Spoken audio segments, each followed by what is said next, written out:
Hello friend, welcome to my channel Amit Anjali mini blog. তো বন্ধুরা দেখো, আমি আবার একটু ব্লগ নিয়ে চলে এসেছি। তো আমি নিজের গুড মর্নিং না ব্যাড মর্নিং বলবো সেটা নিজেও ভাবতে পারছি না, একটু ভাবতেও হবে। দেখো মেয়ে পুরো রুমের অবস্থা কি করে রেখেছে। তাছাড়া আমিও রান্না করছিলাম, একটু সময় পাইনি ওকে।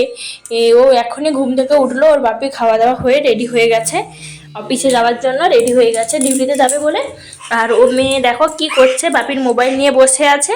আর পুরো রুম একদম অগোছালো করে রেখে, এগুলো গোছাতেও রুমটা পুছতে পুরো আমার 1 ঘন্টা সময় লেগে যাবে। জানি না কি করে গোছাবো।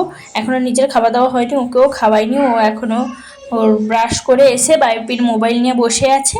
ওর বাপি যাবে, আর বাপি রেডি হচ্ছে জুতো টুতো পরে, আর ও বসে আছে বাপির মোবাইল নিয়ে। সারাদিন ওর বদমাশি লেগে থাকে।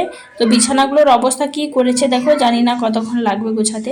তো প্রথমত সবাইকে একটা কথাই বলবো, তো শুভ সরস্বতী পুজো, সরস্বতী পুজোর প্রীতি শুভেচ্ছা ভালোবাসা সবাইকে, এবং হ্যাপি ভ্যালেন্টাইন ডে। তো যাদের যাদের ভ্যালেন্টাইন আছে, তো তারা তাদের পুরো ভালো কাটুক, সারাদিনটা ভালোভাবে ঘোরো। একই দিনে সরস্বতী পুজো, ভ্যালেন্টাইন। সরস্বতী পুজোকে তো আমরা বলে থাকি বাঙালির আরেক ভ্যালেন্টাইন। তো দুটো দিন যখন একসাথে পড়ে তখন তো আর কিছু বলারই নেই। তো যারা যারা লাভ কাপল তাদের তো আর কোনো একদম চান্স নেই। সরস্বতী পুজো, ভ্যালেন্টাইন সব একসাথে। কত মেয়ে যে আজকে প্রপোজাল পাবে সেটা তারও ঠিক ঠিকানা নেই। তো যাই হোক, সেটা তো আমরাও একসময় আনন্দ করেছি। তো এখন সংসার জীবনে সেসব সব কিছুই চলে গেছে। তো সেটা ভেবেও লাভ নেই, দুঃখ করেও লাভ নেই, সবটাই ভাগ্যের ব্যাপার। তো যাই হোক, ও রেডি হয়ে চলে গেল।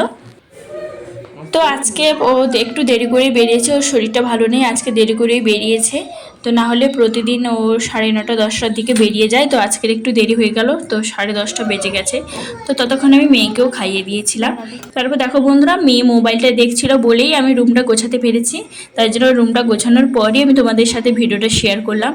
তারপর ওকে পড়াবো বলে বই আর স্লেট দিয়ে দিয়েছি। তারপর আমি তোমাদের সাথে ভিডিওটা শেয়ার করলাম, সব কিছু গুছিয়ে টুছিয়ে নিয়ে তারপর ওকে পড়াতে বসাবো। তো চান টান করে খাওয়া দাওয়া করে আমাদের খাওয়া দাওয়া হয়ে মেলে গেছে, দিয়েছি শোবো বলে। আমাদের বিছানাও রেডি। দেখো আমার মাম্মাম শুয়ে পড়েছে। সবাইকে বলে দাও গুড আফটারনুন বন্ধুরা।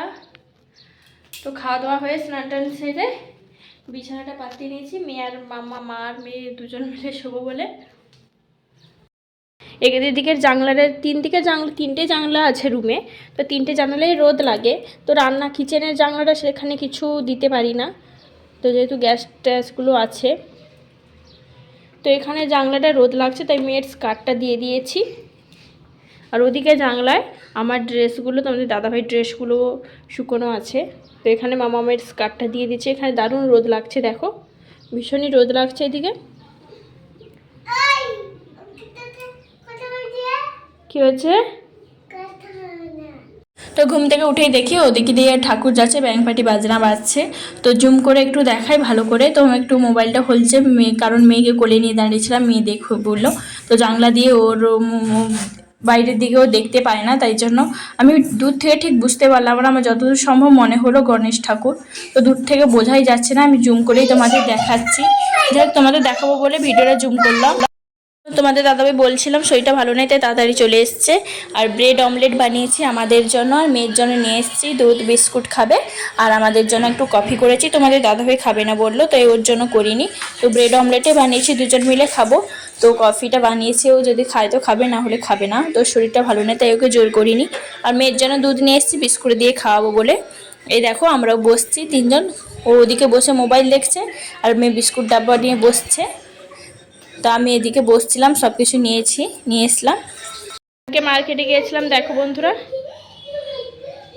1 ডজন কলা নিয়ে এসছে, সিঙ্গাপুরি কলা। এগুলো 1 ডজন সিঙ্গাপুরি কলা। এখানে নিচে তোমার নিয়েছে 30 টাকা, মানে 2.5 টাকা পিস ধরো পড়েছে। তো গ্রামে এই সাইজের কলাগুলো কিন্তু 5 টাকা 6 টাকা করে পিস নিয়ে নেয়। মানে এখানে মনে হয় এটার দামই সব থেকে কম মনে হলো আমার, তাই বললাম তোমাদেরকে। তো রাতের খাবারের জন্য একদিকে ভাত বসিয়েছি, তারপরে খাওয়া দাওয়া করে আমরা তারপরে চলে এসেছি রান্না করব। একদিকে ভাত বসিয়েছি, আর একদিকে সয়াবিনগুলো গরম জলে দিয়েছিলাম। সয়াবিনগুলো এত বড় বুঝতেই পারিনি, পুরো জলটা একদম শুষে নিয়েছে, দিয়ে পুরো একদম শুকনো হয়ে বসে আছে। তো যাই হোক, রান্নাটা বসিয়ে দিয়েছি। তো তো আমি রান্না করি। তো বন্ধুরা এই পর্যন্তই ছিল আজকের মিনি ব্লগটি। বন্ধুরা ভিডিওটি ভালো লাগলে অবশ্যই একটা লাইক কমেন্ট শেয়ার করে দিও। আর যে বন্ধুরা আমার চ্যানেলে নতুন এসছো প্লিজ আমার চ্যানেলটিকে অবশ্যই সাবস্ক্রাইব করে পাশে থেকো এবং পাশে থাকা বেল আইকনটি ক্লিক করে দিয়ে যাতে সুন্দর সুন্দর ব্লগের নোটিফিকেশান আগে পেয়ে যাও। এবং এখনকার মতো সবাইকে thank you, good night, love you all, tata.